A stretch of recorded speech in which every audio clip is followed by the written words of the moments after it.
Hello, fellow humans. I'm Chris Thompson, and you're watching or listening to the Brain Software Podcast, emanating from the hypnotic world epicenter, Toronto, Canada. And today, in episode 231, Mike Mandel and I are talking all about the power of hypnosis and language and fun. So stay tuned. Disclaimer, this is only a podcast, and there's absolutely no reason to see anything nefarious below the surface, so just be very careful. Loochie.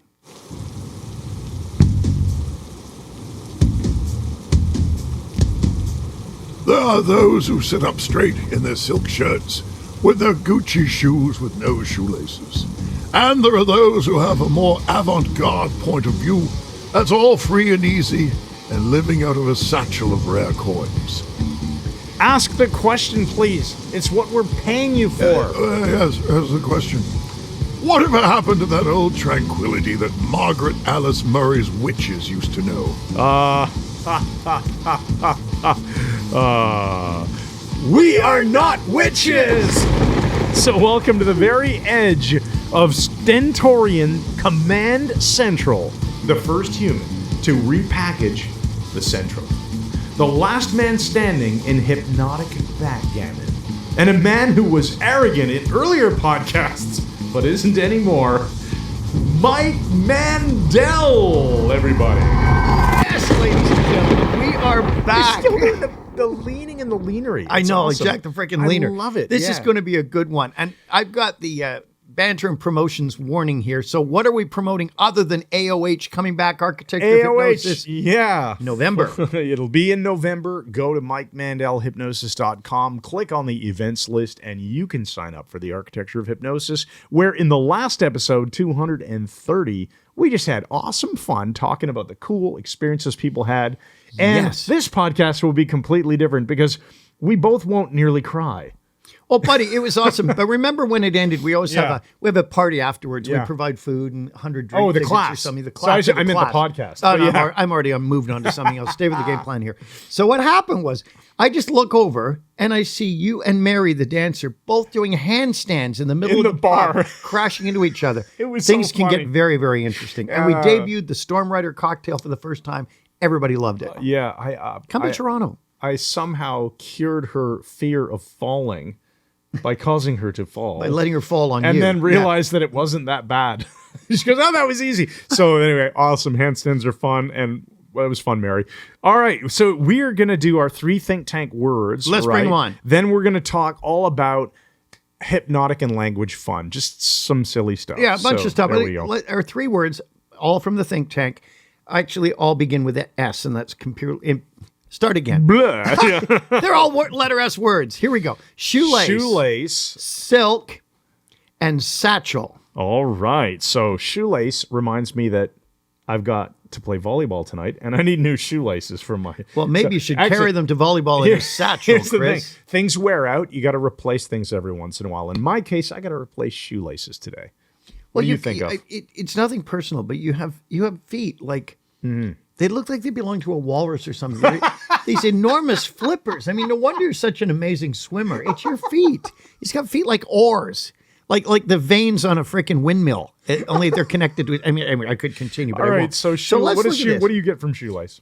Shoelace, keeping things snug and tied, not letting things unravel and lose control of them. You know, your shoelaces are loose. You can step on them. You can fall. It's an attention to detail for personal security in life.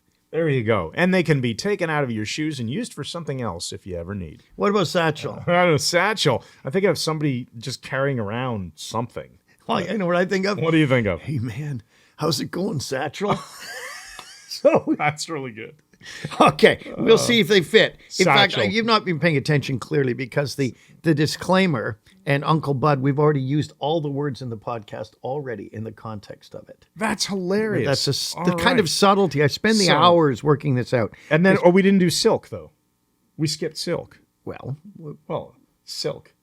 I don't know. All right. Silk. I used to have silk shirts when I was a teenager that were really I did too. style. They're very and they nice. were horrible because they would wrinkle like Oh, no, because you're buying rayon or something. It's not silk. Yeah, maybe. I don't No, know. it must have been silk.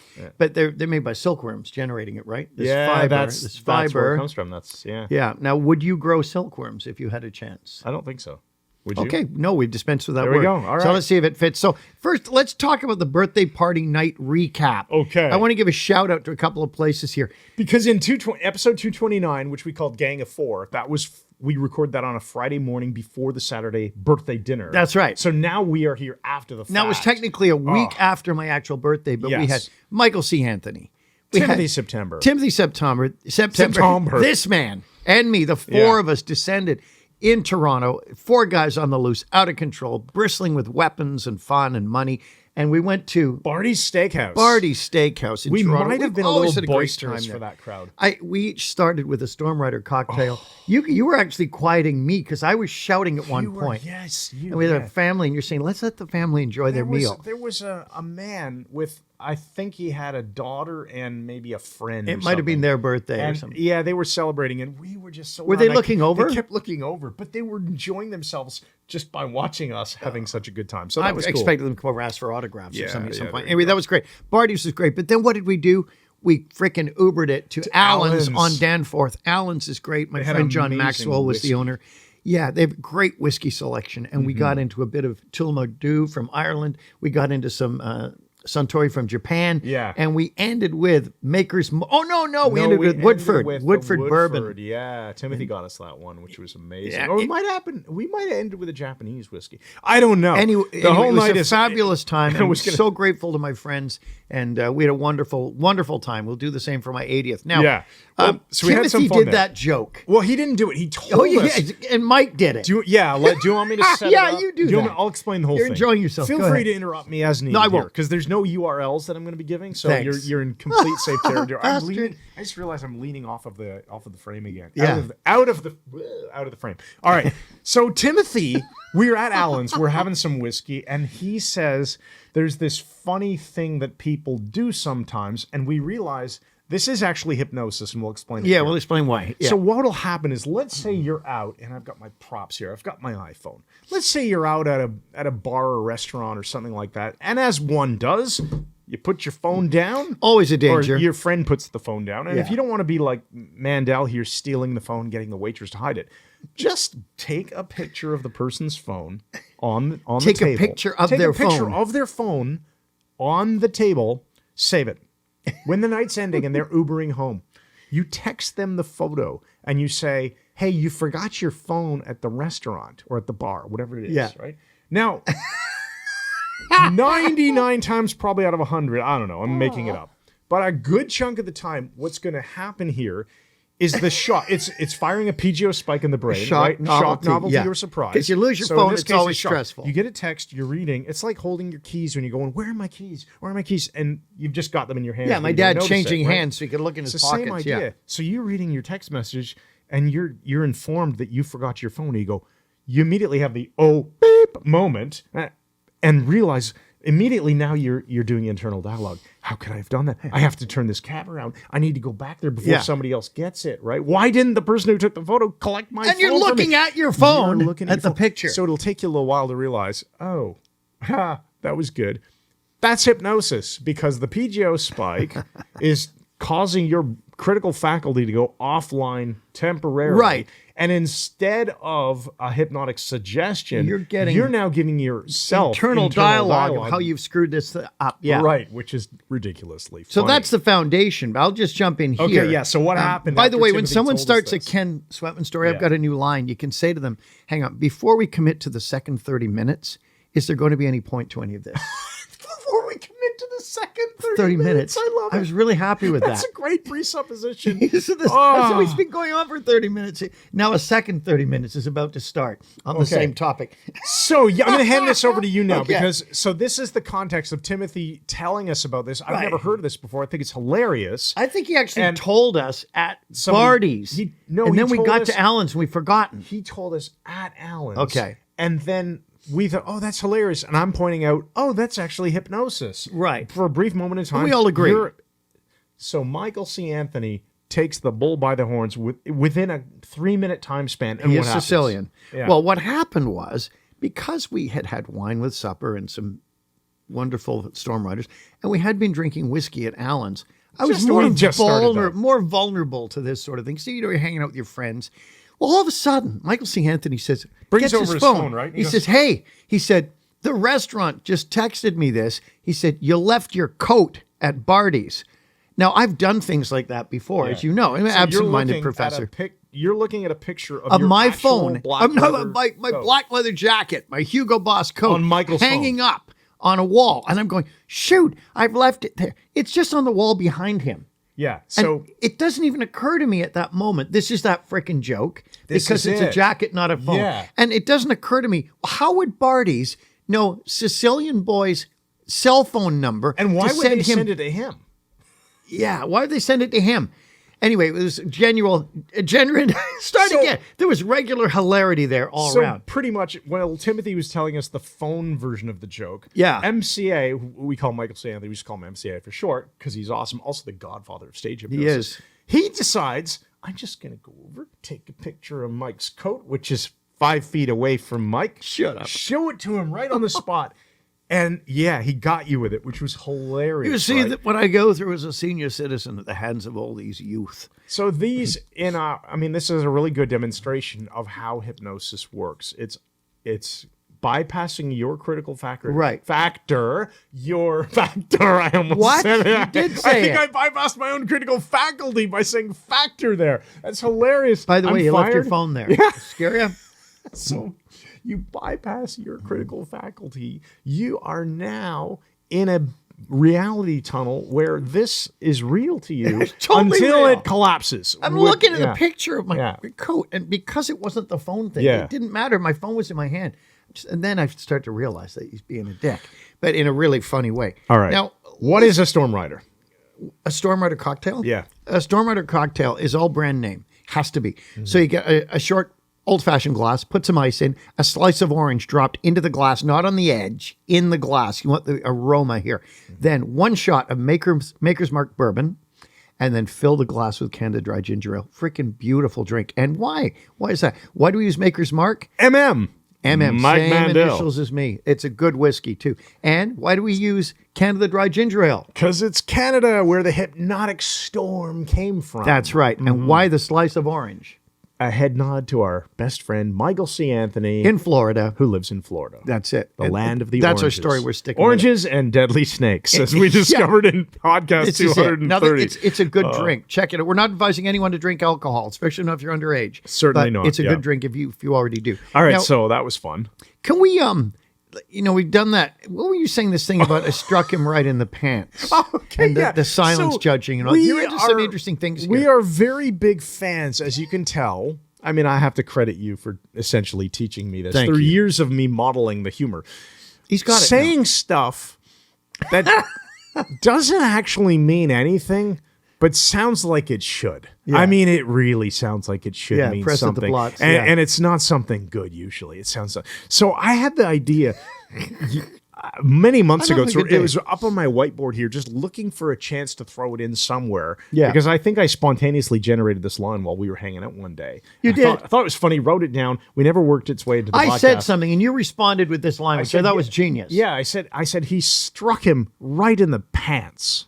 Oh, it was the other one. We're getting back to that one. That was pretty good. He struck him right in the pants. Which could be his ankle, like his jeans. Pants down by the cover ankle. half your body, right? But what does immediately your brain go to?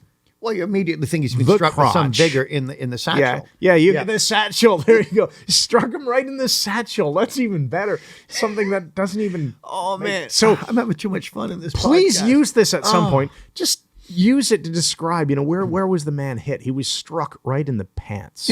But struck is much better than hit. Struck is definitely. Yeah. That's a nice refinement. Or trousers. Trousers. Actually, he was struck right in the trousers. Yeah. So there's ways we can improve it. But it's funny because immediately your brain visualizes, my brain visualizes, a specific area in the pants and carpet black. That's just brilliant.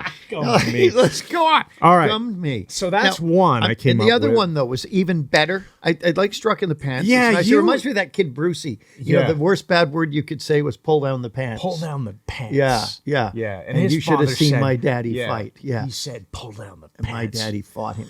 Okay. Okay. So here's another one.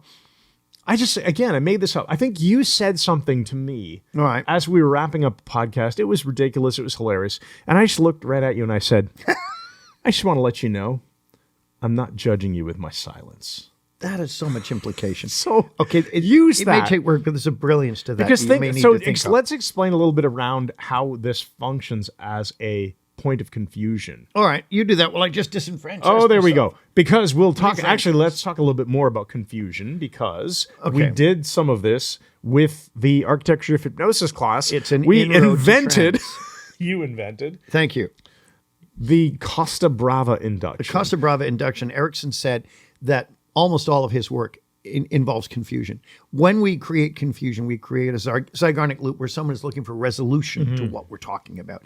And when you offer something that has zero you offer something that has zero resolution, the brain is looking for some kind of answer. And so the induction was just the guy sat down. It was Jeff. It was Jeff. Yeah, And I just first said to day him, of class. Did you remember to warn Tilly about not going to the Costa Brava? And he looked at me and smiled, and he just sort of laughed nervously. Like you didn't know what to say. Which So then I added you another wouldn't- negative at some point. I said, You- did that- you not remember? Yeah, well, we got a bit of a giggle because some of the people in the class know the podcast. Knew about it, yeah. So they might have heard this. And if he had giggled, then you might know he was onto it. But it was a bit more of a nervous, like, I don't know how to react to Yeah, this. I'm up front in front of everybody. I don't know you. And pretty you're Mike sure- Man effing Dell. I'm pretty Yeah, sure he doesn't yeah. know this from the podcast. Right. So he didn't know how to react. And then, so you said, did you remember to warn Tilly about not going to the Costa Brava? Right. And he sort of And nervously then you chuckled. said, and then we were so very you deliberate, very didn't- specific. you So didn't remember to to not warn Tilly about not going attending, yeah. to the Costa Brava. And he You sort of slowed it down. And then he looked at me and he said, eyes closed now. And he went right into frickin' trance. Now, there's rapport because he's in a class. You got to understand the There's context here. prestige. There is rapport. There's prestige. You got the Yeah, 5,000-year-old wizard himself here. 5,001 now, people say, right? And I'm staying with 5,000. So I think so, permanently. yeah. Time just stands still. It's wonderful. You can stop at 5,000, just go on forever that way. So it's fun. It's a bit of an amusing thing. He knows. snorting laughing. Because I'm thinking, when you've been struck in the pants, you know what time to stand still. Okay, so there is definite confusion, but Yeah. confusion in the presence of prestige and rapport is the key. Right. Here. It's not dickish, right? Right. It's not. You're not being a jerk to someone, No. and expecting them to go into hypnosis. But in the right setup, the right confusion, and then an instruction. Eyes closed now. Well, that's fine because he came up for a hypnosis demo. He's expecting that. So he's going to go, no problem, great demonstration, lots of fun. Then similarly, if you just randomly say to someone, I just want you to know, I'm not judging you with my silence. They're thinking, well, what do you mean? Like, judging me for what? it's interesting that you rewound to that again. Yeah, because they're both They examples are. of something. There's a huge So if you overlap. can say something for your own amusement that confuses someone, it can be amusing, and it is hypnotic. Where are we going to now? Well, you know, we were doing that original dick deck that we never put together with all Oh, the jokes and we everything. called it something else, but we just The dick deck is better because Dick. It's like when you're kind of. dickish. We better explain this because if you say dick I'm going to let you deck- explain it. All right, years ago, Mike and I, we started using all these lines, right? And I got the idea while we were in Las Vegas after, I think, our very first HypnoThoughts live. Okay. I think we had such a brilliant time. We were sitting at that sports bar in the airport having Oh, a, yeah, having a little tequila. tequila. Yeah, There's yeah. a specialty tequila, and we were sipping on a nice tequila. Christine was I pulled out teaching us my about it, yeah. laptop and I thought, let's log into Trello, which is the tool we were using for project management, and document some of these silly lines. Because we had, where are they now? Actually, the hypnotic language cards are, well, they're sold out. They're out of stock. Yeah, they're sold out. I've got a leftover For deck now. there somewhere. Yeah. But we had made this deck of hypnotic language cards already. Pretend I'm holding it, ladies and gentlemen. And we thought, well, So the magic what show. if we do... Pretend I'm holding it, ladies and What gentlemen. if we do another deck of cards Yeah. that... The dick deck. Yeah, like we had another name. We might have called it something else. You called it the a-hole deck. Yeah, I That's think not- so. That's not a good name. Yeah, and it's not actually a-hole-ish or dickish. No. Well, some of them We can needed be. a, a working title.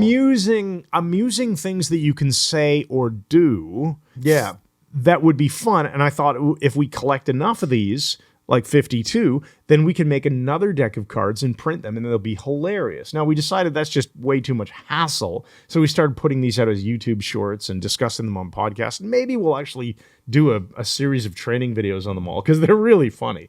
But there were so many ideas, and I think we It's my misspent childhood. I think it was like 2015, buddy, we started this. Oh, man. And maybe 2016. So here we are 7-ish years later. Yeah. And we have so many on that list. Like not the director's cut, but you know when you play the director, like you walk into a restaurant and you see two people having a bit of a heated discussion and you walk over to them. And I yell, cut! Yeah. And they look up and we got guys filming with their cell phones. Yeah, and or you got the pretending to. clapper. Yeah. And say, okay, you're doing well, but I need the emotion as soon as you enter the room. Mary, when you come in, start yelling at him. Hit your marks. Okay, one more time, everybody, and action, and start filming. And it Great brings confusion. absolute right? confusion. What's going on, You right? begin to direct someone else's life. Yes. Which is nice. Now, if someone is really dickish, Yeah. here's a thing I've never done ever, but it would be a very cool thing. You get a very small piece of wire, Yeah. and you go to their house at night, and you put it in the front door. Oh, no. Oh, And then you squirt some crazy glue in after it, so their key will no longer fit the lock. Now, if someone does that to you while you're out and you come home and your key won't go in, you know they've crazy glued your lock, I got the solution. You call 911 and you say your house is on fire. But you give their address? No. No, you give your own, and you let the fire department smash your door in with fire axes, and you're back in. It's just so weird. It's a creative use of the fire department. I've always said, before GPS, if you're going to somewhere and you can't, you know you're in the area, but you can't find the address, you call 911, you tell the fire department that address, there's a huge fire. Then you just listen for the fire engines and follow them in. And hopefully they don't smash I was open at the a door. restaurant in That's so Dijon, weird. France one night with a bunch of people. And we were standing around outside afterwards. And I thought it would be really funny to call the fire department and, you know, cause a small fire in a garbage can or something, and then just hurl colorful abuse at them when they arrive. But nobody is- else was into it but me. Insensitive.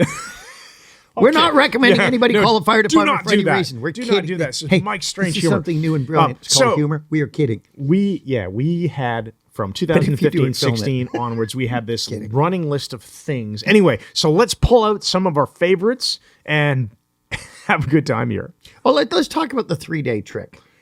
This What's is really the interesting. 3-day You know the trick? whole thing. Some people say, Oh, it's this is not better." even on our deck. I know it.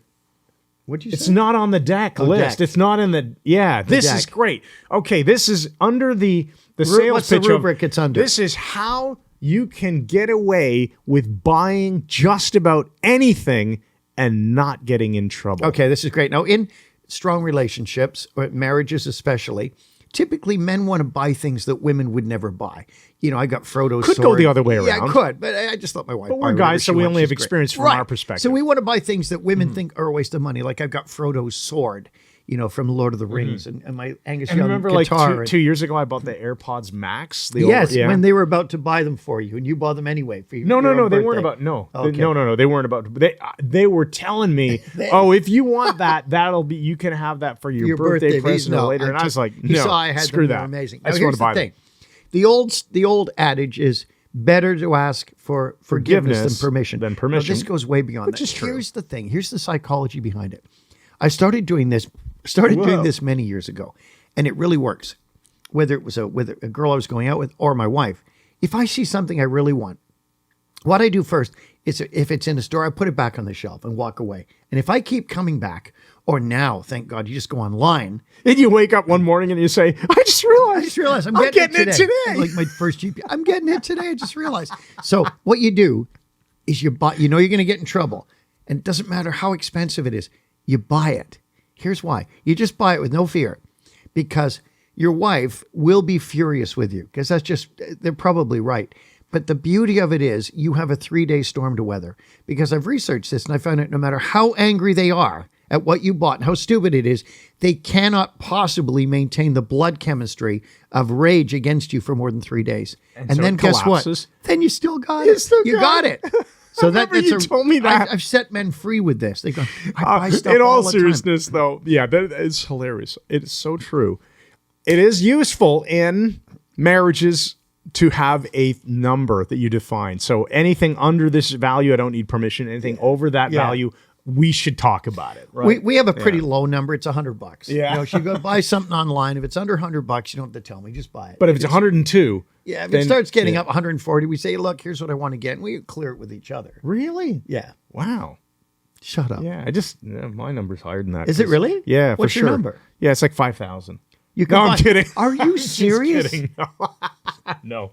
Wow. But there should be a discussion in any marriage about what's a reasonable amount to spend without having to check in. And dude. What? Where are you going? You're just like... I was going to, we have to do other material here. So I am not going to turn this into some sort of off-topic rabbit hole discussion. I know you got me We'll do it intrigued at lunch. now. Yeah, Okay. just You won't remember, though. say bank account at lunch. How am I going to remember that? I don't know. How are you? Yeah. Bank account. All Okay. right. So if you say that, then maybe we'll What's your talk about access this. code? Yeah, Scare there we it? go. 1, 2, 3, 4 is my password, and my other password is password. Now let's talk about the whole thing about the itchy trance. So it'll Okay. work into that in class. In fact, I'm itching already. Yeah. So if you are a hypnotist and you've been studying hypnosis, and you should never say, "Oh, I'm starting to tinker with hypnosis. I am read playing a around with book about it." Yeah, Yeah. I watched a few videos. I'm starting to take a course on." No, say you are a hypnotist. Yes. And then you say to the person, have you experienced the itchy trance? And people discover when they begin to experience the itchy trance that some itches can be very personal. And people all through the room start itching right Yeah. away. In fact, Now my it is eyebrows great. itching. You embellish it a little bit more Yeah, of course. before you Maybe move the- to the the short version some here. itches can be very personal. So get people to start itching. And as soon as they scratch, like I'm doing again, I just, that's right. Jeez, that's I annoying. know, that's right. Then you do. Then you and drop they can that ask, hilarious you're line. redirecting. Where else are you itchy?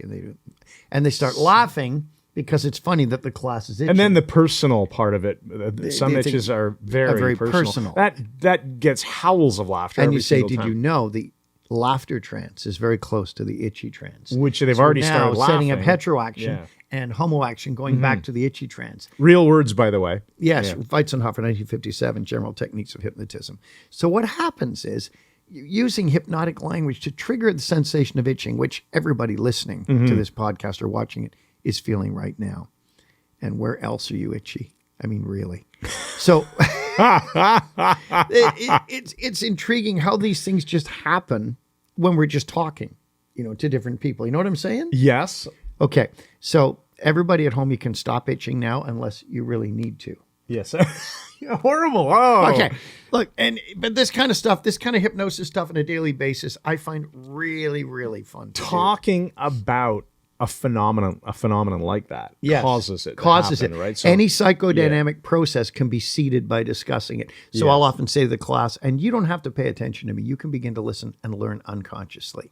And the unconscious And mind they goes, will. yeah, I guess I will. It'll do it. But we have to take a quick break here. We have a Oh, special you're report. right. We have a special report from Hypno North, Mayford, Ontario.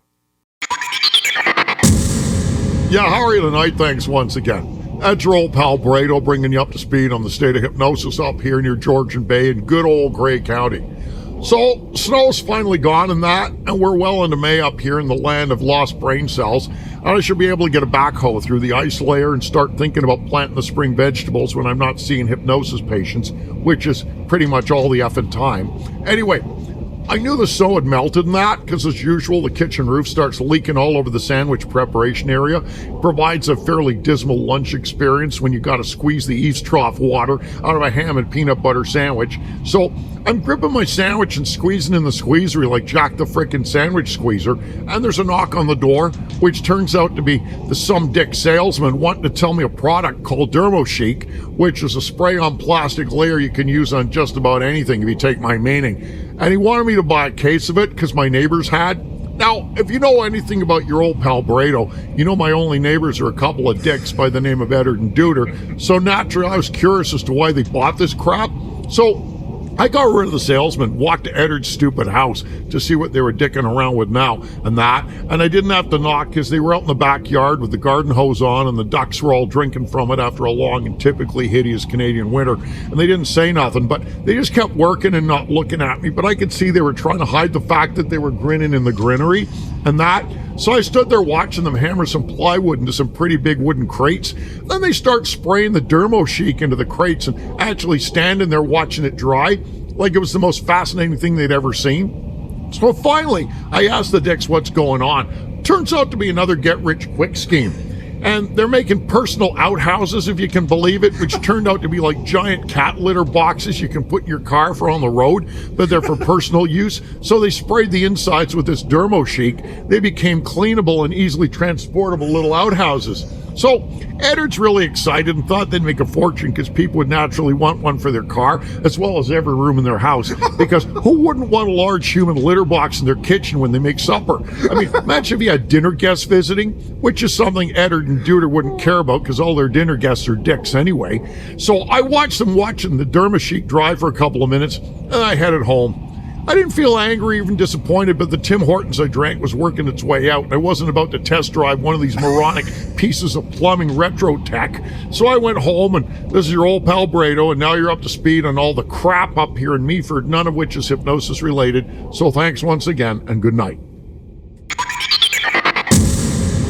And we are back, and we have to thank Brado for these enjoyable stories. It's always so nice to hear yeah, what's going so on. significant. Wow, always nice to go. What about amnesia, Chris? I mean, that's a thing that Remember fascinates amnesia? me. As you know, I had an amnestic loop out of nowhere when I was teaching for NLP Canada Oh, yeah. years ago. And I never got my head around this. I was going in and out of trance all week with the students. And in the lobby, You were standing there, just standing in the Toronto School of standery. Theology, standing in the standery, right next to the fireplace. Right, Derek would always lean there, and I always remember him. And you said something to Keeler, right? I was standing there, and Chris Keeler, the other trainer, excellent trainer. I just said to him out of the blue, "Where are this is the final day?" I said, "Where are the students?" He said, "What do you mean?" I said, "Where are the students?" He said, "They're in the classroom." I was totally surprised. I said, "What do you mean?" He said, "They're in the classroom." I said, What are they "But doing? I'm out here. What are they doing?" He said, "They're doing the exercise you just gave them to do." I thought he was dicking around like Jack the Round Dicker. So I went up to the door and carefully peeked in, thinking everybody had gone home. And here they're all doing the exercise. I had absolute amnesia for what had led me out into the hallway. And were we just talking about amnesia so much that it triggered it? I have no idea. I've never had that again. Thank God, because it's a sign of freaking Alzheimer's. And did he stroke. say to you, "What else have you just forgotten?" No, he didn't. There you Thank go. God. But when anyone is amnesic to something, when you ask them with meaning, what else have you just forgotten? I mean, it's fantastic. It's a brilliant bind, because how can they remember something that they'd forgotten? So they have to go inside and check and wonder what they've forgotten, and they'll come up with nothing. Yeah.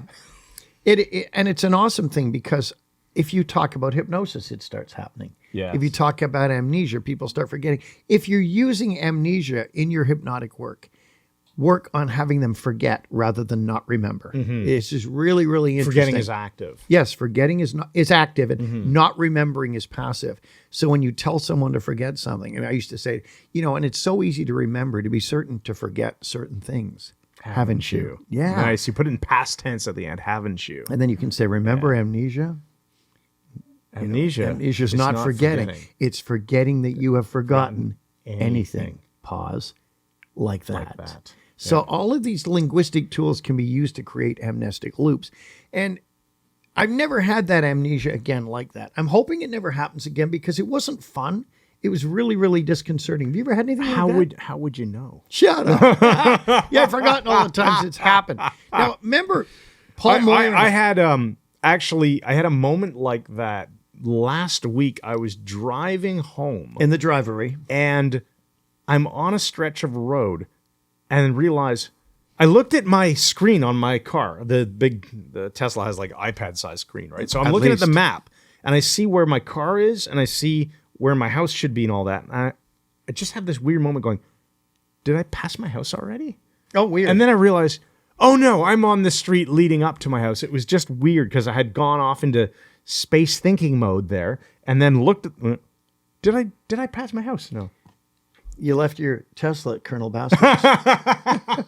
That's a call back to podcast. That was this podcast. Indirect I suggestion. just forgot that. What? I thought when you said you left your Tesla, we're talking about the phone joke and I the know. leather jacket joke, which was this podcast.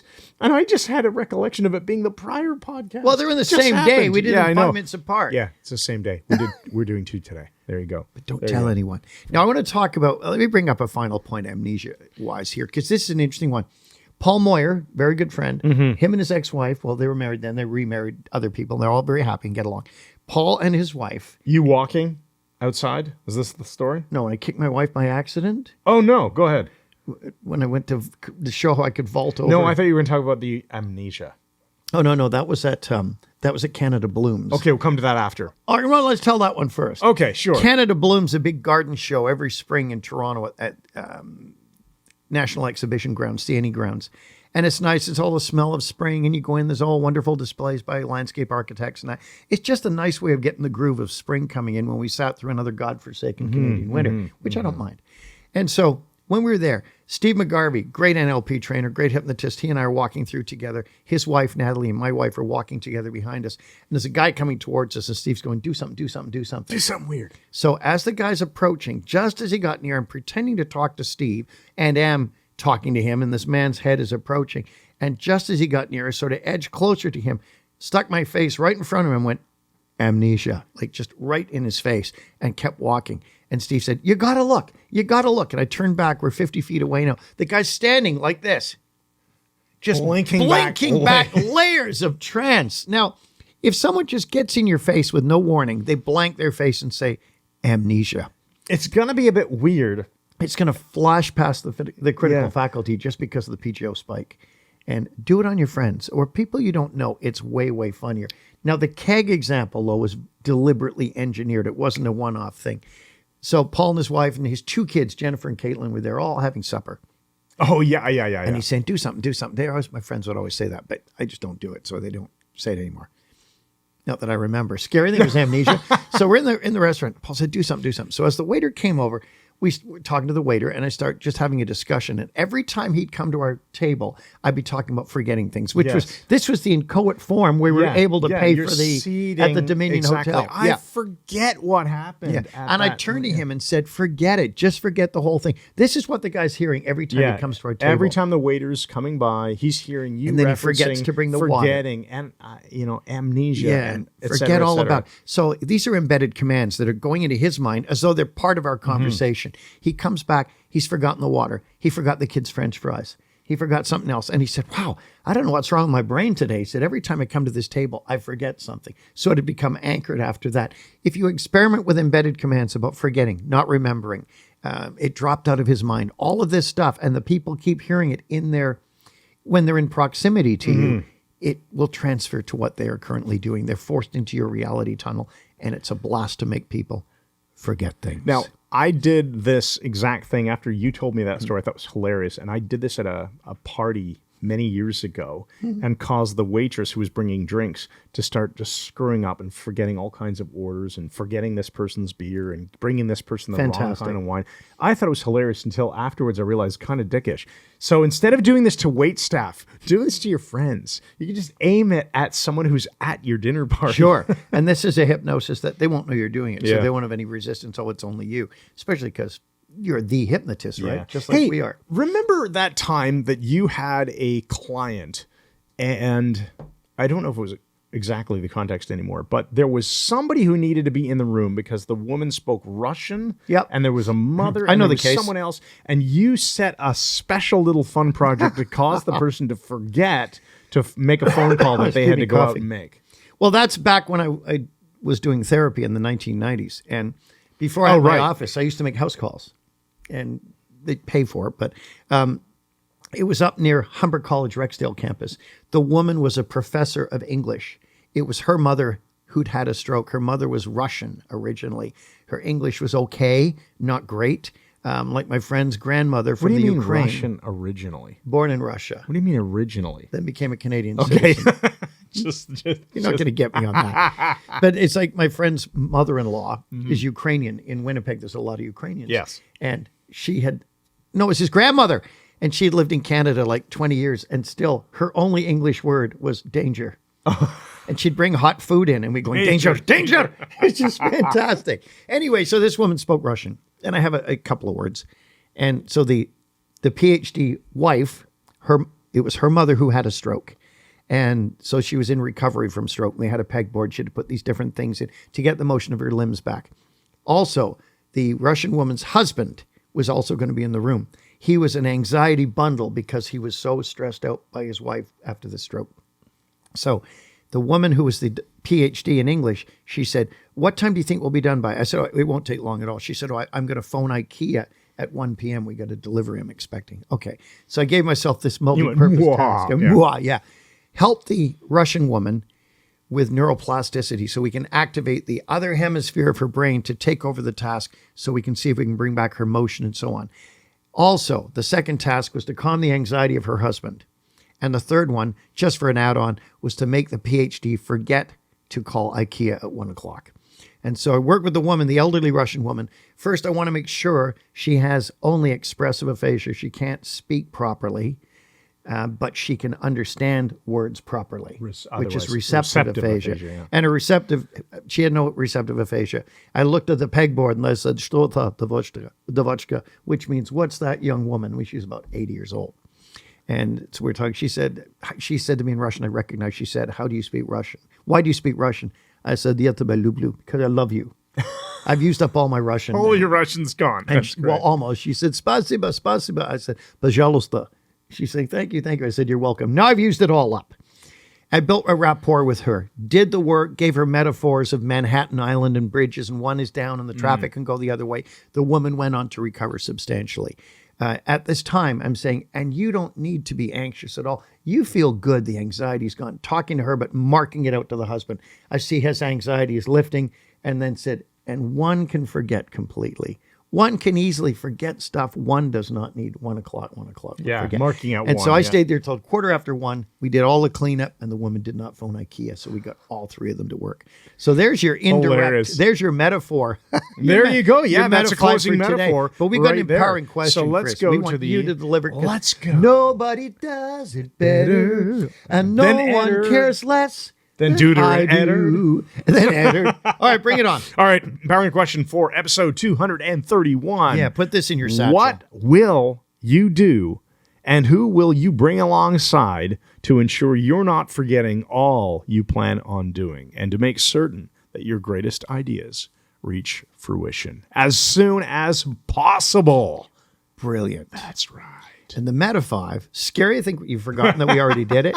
I think that's in the can. That's in the satchel, That's a buddy. wrap. So we're going to say, come to the Hypnotic World Epicenter, November 2023. That's going to be our next class.